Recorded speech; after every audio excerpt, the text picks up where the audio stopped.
Hello, everybody. Good afternoon. Nigel Farage here. Welcome. I don't know who's joining us or where you are, but welcome. It's a lovely sunny day in Strasbourg as I look outside of the window. And I have to look outside because what's inside this building is not all that funny, really. I understand that for those of you that are Republicans, and in particular, Trump Republicans, that life, particularly if you're living in Europe, is pretty tough. And yeah, do you know something? I know this history very, very well. I've been an MEP now, unbelievably, since 1999. And I think I was pretty much the first person ever to come into this place, and it opened with the first elections back in 1979. And I was the first person ever to come in here and to challenge the entire orthodoxy. Namely, I wasn't saying let's slow it down a bit, let's speed it up a little bit. I was saying we're going completely in the wrong direction, and I started off believing that the United Kingdom was a square peg in a round hole. We spoke English, we had common law, we had, through the Commonwealth and our American friends, quite a big English-speaking diaspora out there that we could engage with and trade with and be friends with and run NATO with. So I started off with that view that we should be out of it. But frankly, if the rest of Europe wanted it, well, that's fine. Let them get on with it. But in my first few years here, that view changed. And I began to realize that actually this European project, this attempt to unify the peoples of Europe under one government, whether they wanted it or not, was an updated version of previously very unpleasant things that we'd seen in Europe, in the shape of Napoleon and people even more sinister than him. And I began to realize that actually what was happening here was a prototype for a new form of world government. Make no bones about it. Had the blessed Hillary won the American elections, she'd already told some of her friends on Wall Street that she wanted America to be part of a hemispheric common market. And part of what's gone wrong here is the ideology of socialism, Marxism, communism, which, of course, in the first half of the 20th century did gain some pretty widespread attraction, but of course it failed. And in the absence of that idea, in the absence of communism, what they develop now through the European Union and with broader ambitions is a new form of government. It's not as left-wing as communism, but it is actually a new form of global corporatism. And it's a system in which a handful of big companies basically own the political class and want to set up a regulatory economic environment that is just so far away from the Thatcher Reagan years that it's just not true. So we now see, across much of the West, the rich getting proportionately richer, and the middle, the ordinary men and women that set up their own businesses and do their own things, getting crushed and getting squeezed. So by about 2005, my initial British exceptionalism from the European project had become my outright hostility to the entire European project, my wish to bring this temple of globalism crashing down. So you could imagine, having adopted that position, what it's been like for me here over the course now of the last 13 years. I know what it's like to be in a hostile environment. There are coffee bars, restaurants, even pubs in Brussels that will not even let me through the front door. So hated have I become by the political establishment, by the European Commission, and by, of course, all the businesses that make their money off the backs of all these people earning lots of money and paying a top rate of tax of 16%. So I spent my time really battling within the British political system because I dared to challenge the orthodoxy. In soccer terms, they decided they would go for the man and not the ball. And so I've been accused of virtually everything. I mean, there is no form of abuse that has not been heaped upon me, be it racism, xenophobia, homophobia, anti-Semitism. I mean, it's a list as long as your arm.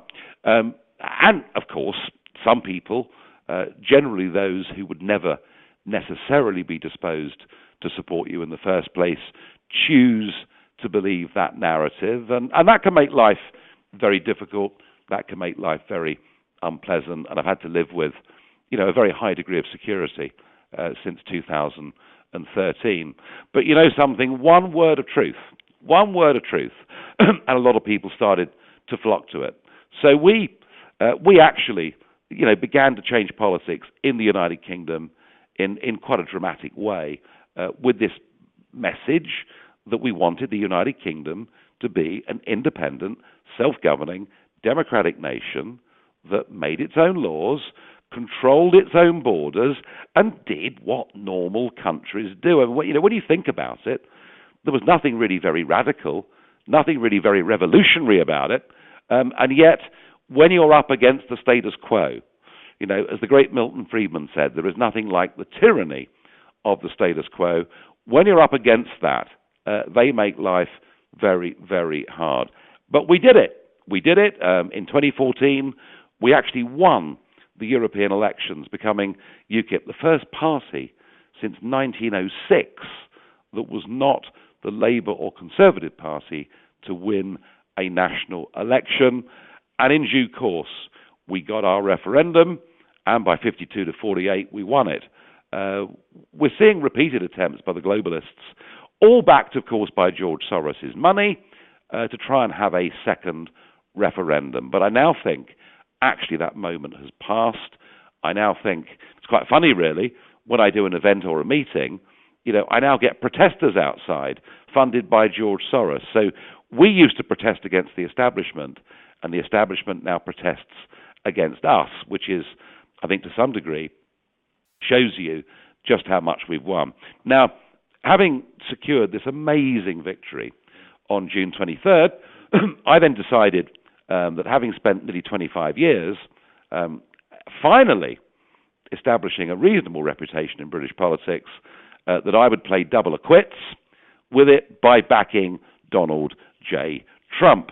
And in some ways, backing Trump is even harder than backing Brexit, because in Trump, we've got somebody who, come on, let's be fair, he can be a bit abrasive. He's not scared of chucking grenades around and starting huge debates and arguments. But I backed Donald Trump because I felt his instincts were absolutely right. He believes that the nation state is the essential building block. He believes in our Judeo-Christian culture as being the underpinning, of the way in which we wish to live our lives.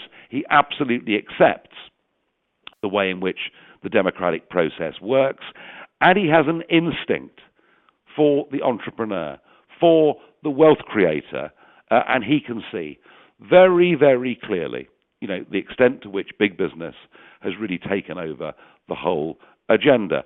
And sure, he's worried about America facing terrorist threats or whatever else it may be. He doesn't want America to make the same mistakes that many countries in Europe have made. Now, I know that for those of you working in business and elsewhere, to say you're a Trump supporter is a really, really difficult thing to do, just as for us saying we were Brexit supporters was a difficult thing to do, because there are many, particularly amongst the comfortable classes and the governing classes and the public sector classes, who will make your life difficult, uncomfortable, and make you feel an outcast for feeling that way. I want to say this. Remember one really important thing. We are winning. It doesn't always feel like it because of the discomfort they're putting us upon. But actually what we're seeing, are the last throes, the last desperate attempts by the ruling classes who can't abide what happened in 2016, who are doing their absolute utmost to overturn it. But just look around you. Look at the Italian elections. 60% of the under-30s voted for the Lega or voted for the Five-Star Movement. Look at the Hungarian elections, where 70% of people voted for parties that believe in the nation-state democracy and not the Brussels bureaucracy. So even if at times you have to be slightly careful what you say and where you say it. Don't get down. Don't get disheartened. The revolution of 16 is still rolling. And in 100 years' time, when kids are studying history at school, they will see 2016, the year of Brexit, the year of Trump, as the year the West changed. We moved away from globalism. We moved away from bureaucracy. We moved away from the power and influence of a handful of big businesses, and nation-state democracy and normality began to return. I often ask myself how I managed to stay on this road for as long as I did, but I did it because I believed it was the right thing to do. And I believe actually today, even more strongly, that it's the right thing to do than I've ever believed before. And I'm now going to field as many of your questions within the next 15 minutes as I can handle.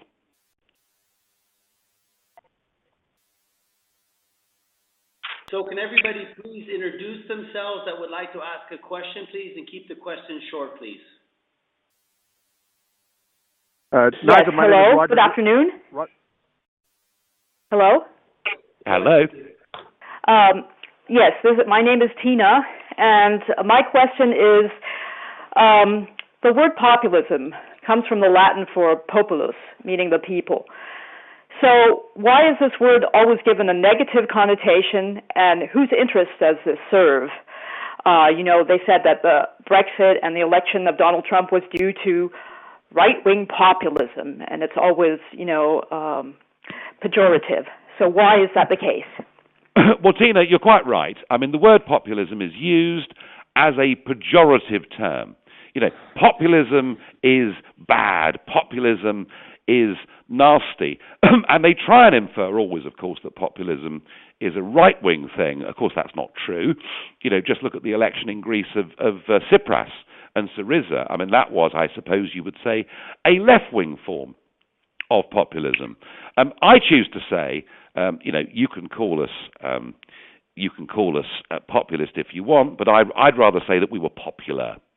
And frankly, does it matter, Tina, if they abuse us? Not to me, but to some people it might.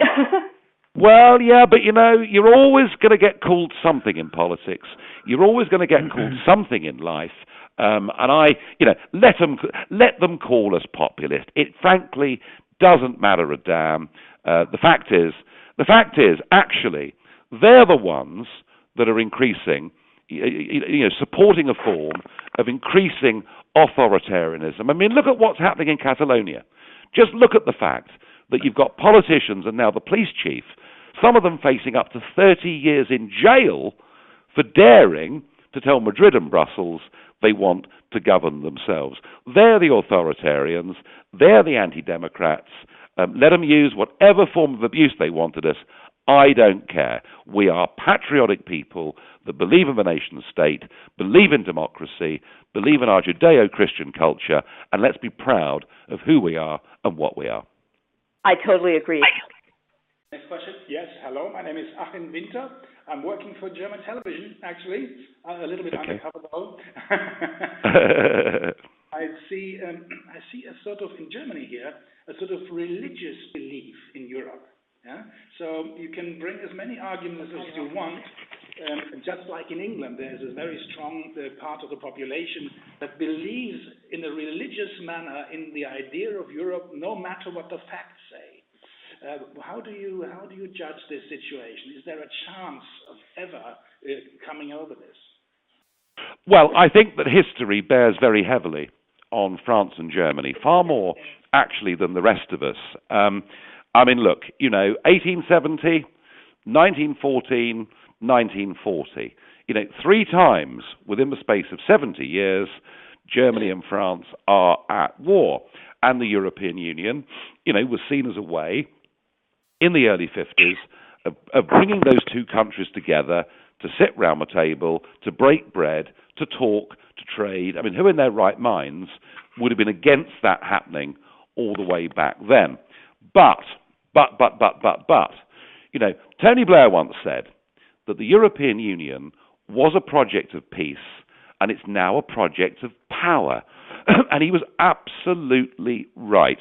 It is probably harder for Germany probably harder for Germany, given its history, to be able to express the kind of national pride and patriotism that the rest of us find, I was going to say relatively easy. We often get laughed at for doing it, but it is easier for us. But notice how the AfD, without really that much structure, that much organisation, or that much money, have now overtaken the SPD and are lying second in the opinion polls in Germany. So I don't think that Germany is going to be swept by a big Eurosceptic wave in quite the same way, perhaps, that the United Kingdom did with Brexit. But bear in mind, there's one other country in this equation, one other big country in this equation, which of course is Italy. Italy does not have that kind of religious attachment to the European project as a means of peace. And I think, of all the big countries, Italy is the one for whom the euro has been a failure, and there is very much now amongst the under 40s in Italy a feeling that the European project doesn't work. I have a funny prognosis. I can see now that the Brexit is being retarded as much as it can be. People have voted for Brexit to stop immigration. That doesn't work. In France, Mr. Macron has been voted for, nobody knows, but only to prevent Madame Le Pen. And I have a prognosis that as soon as people start to realize that these things don't work, they start returning to Mrs. Le Pen and to UKIP. Do you share this belief? Yes, I do. I mean, look, Macron's victory was an unusual one. Madame Le Pen fell very badly at the hurdle of the debate that she did. She had a very, very bad evening. Also, the French National Front, I'm afraid, has too many negative connotations, going all the way back to Vichy France, anti-Semitism, you name it. And Macron was elected in what was the lowest turnout presidential election in the modern history of France. And that doesn't show you that there's some huge popular wave behind Macron and his pro-EU ideas. Since Brexit, Macron has been the only victory that the European Union have had. In all the other states, people who, and Tina sort of talked about it, they call us populist, nationalist, whatever it may be. But actually there is now a huge tide towards a completely different formula. And no, I think Macron in France is a short-term phenomenon, and I'm pleased that at least Madame Le Pen has got rid of the name Front National. She's trying to rebrand the party. No, be in no doubt that the tide of history is in our direction, and as I said earlier, that actually we're winning. It just doesn't feel like it because people are being so nasty and so beastly. So can we have the next question? Yes. Hello, Nigel. Hi. This is Travis. Hi. I would like to just ask, do you think that multiculturalism is compatible with the idea of the nation state and with democracy, or is it something only that an empire can tolerate, a dictatorship, in other words? Well, that's a very relevant question, given that in 2 days' time, it is the 50th anniversary of the most explosive speech in British politics since 1945, namely Enoch Powell's speech that became known as the Rivers of Blood speech.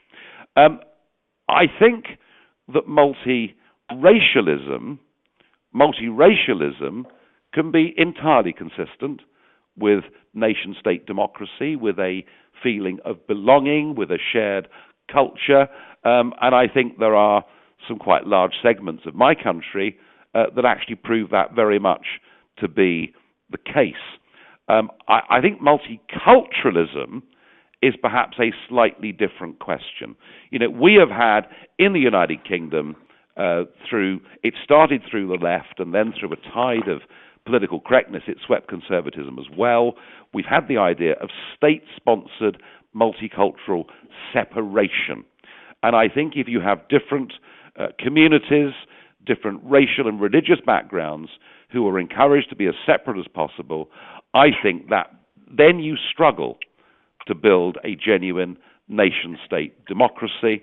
And I think we've been way too tolerant of extreme Islamist preachers and people like this over the years. So I think it's something that we have to constantly work at. I think there are many parts of Europe now where this is perhaps headed for disaster. So it's not impossible, but it's not easy. Really, is the answer to my question. So we have time for two more questions. Yes, of course. Hi, this is Sven. Should other member states see the Brexit as blueprint or best practice example, and therefore should conservative parties see the Brexit campaign as blueprint? Well, it depends what you believe in. I mean, if you believe in the independence of a nation state, of the ability of its citizens to both hire and fire those that make its laws and determine its direction as a nation, then you cannot have those things and be a member of this European Union whose law is supreme and whose courts are supreme. I hope that Brexit will become a blueprint for conservative movements across the whole of Europe. And of course, that's why Monsieur Barnier, or Monsieur Barrier, perhaps as we should know him, who is in charge of the EU's negotiation, is making life for the British as tough as he possibly can.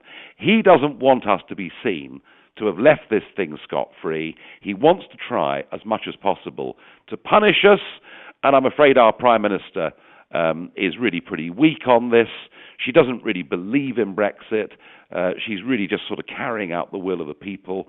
So we're not getting the kind of Brexit that we voted for, but I will say this. At 11 p.m. Greenwich Mean Time on the 29th of March next year, we will leave the Treaty of Rome and its subsequent amendments. We will leave the European Union, and that is the great historic break.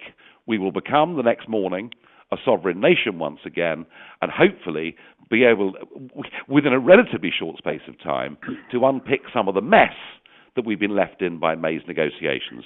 I promise you, folks, we have this phone call. In 10 or 12 years' time, this European Union will not be the shape that it currently is. Normal service will be resumed. So one time for one last question. Yeah, of course. Yeah, okay, Nigel, this is Roger Johnson. I'm Republican Overseas Chairman or Vice President for Europe, as well as the Chairman for the Czech Republic.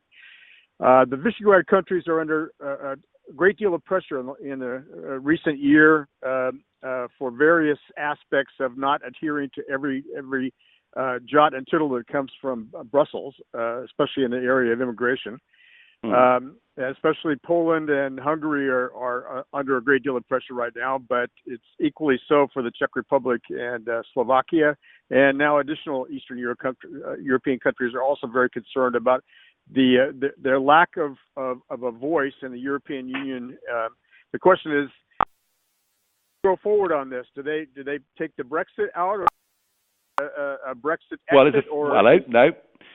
You're absolutely right, and I heard Guy Verhofstadt, one of the chief Euro fanatics, this morning in the European Parliament in Strasbourg, saying the behaviour of the Hungarians and the Poles is unacceptable. We must do something.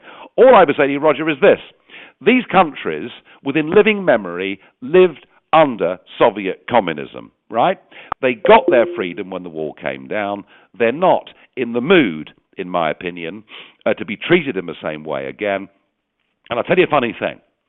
About 5 or 10 years ago, a French newspaper said, Nigel Farage is the European Union's worst nightmare because he wants Britain to leave the European Union. Well, let me put this to you.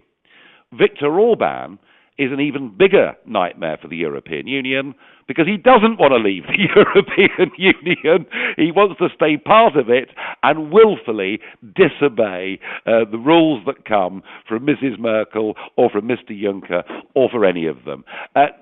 There is a limit to what those Visegrad countries are going to put up for, and ultimately, there is a very, very big break coming at some point. And all I can say, having spent nearly 20 years inside these institutions, is hurrah for that. I want a Europe where we trade together, cooperate together, are friends together, work as neighbours living in the same street together. But I do not want a Europe run by the unelected Junckers or Barniers or Tusks or any of them. It may have been a good idea at inception. It may have been a nice sort of idea that we bring peace forever, but it's now turned into a monster. It can't be reformed. It can't be changed. It has to be killed off. And actually, that is important, not just here. It's important for Trump. It's important for America. And look, we've achieved wonderful things over the last couple of years. And I just say to all of you who are having a tough time, keep the faith. And can I say a big thanks, please, to Kerry Reddington for setting all this up today. And I hope you've enjoyed the call-in. Hey, Nigel, thank you very much, and thank you, everybody, for attending our first conference with Nigel Farage, and check back with us again. Nigel, thank you very, very much. Thank you, guys. The whole world is listening in on this, and really thank you very much, everybody, and everybody have a great, great day. Thank you very much.